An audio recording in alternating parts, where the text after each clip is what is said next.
চাঁদপুর আমাদের কুমিল্লা চাঁদপুর বাউন্ডারিয়া আমরা একটি জেলার সবাই বাসিন্দা ছিলাম।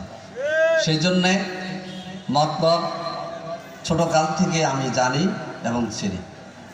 আজকে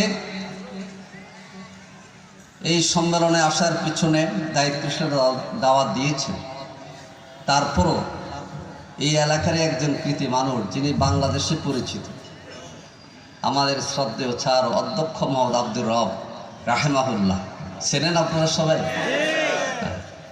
ছাত্র জীবন শেষ করার পর তারই নেতৃত্বে ইসলামী এডুকেশন সোসাইটিতে প্রায় 12.5 বছর কাজ করেছে।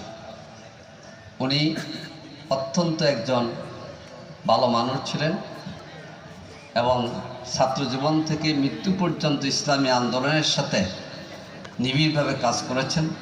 জামাত ইসলামীর কেন্দ্রীয় কর্মপরিষদ সদস্য এবং আমিরে জামাতের একজন ঘনিষ্ঠ মানুষ হিসাবে, বিশ্বস্ত ব্যক্তি হিসাবে।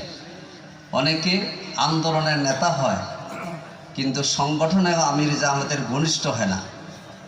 তিনি আমিরে জামাতের প্রিয় ঘনিষ্ঠ একজন বন্ধু এবং নেতা ছিলেন। তিনি হচ্ছেন অধ্যক্ষ মোহাম্মদ আব্দুর রব, যার নামের গৌরবে আপনার গৌরবান্বিত।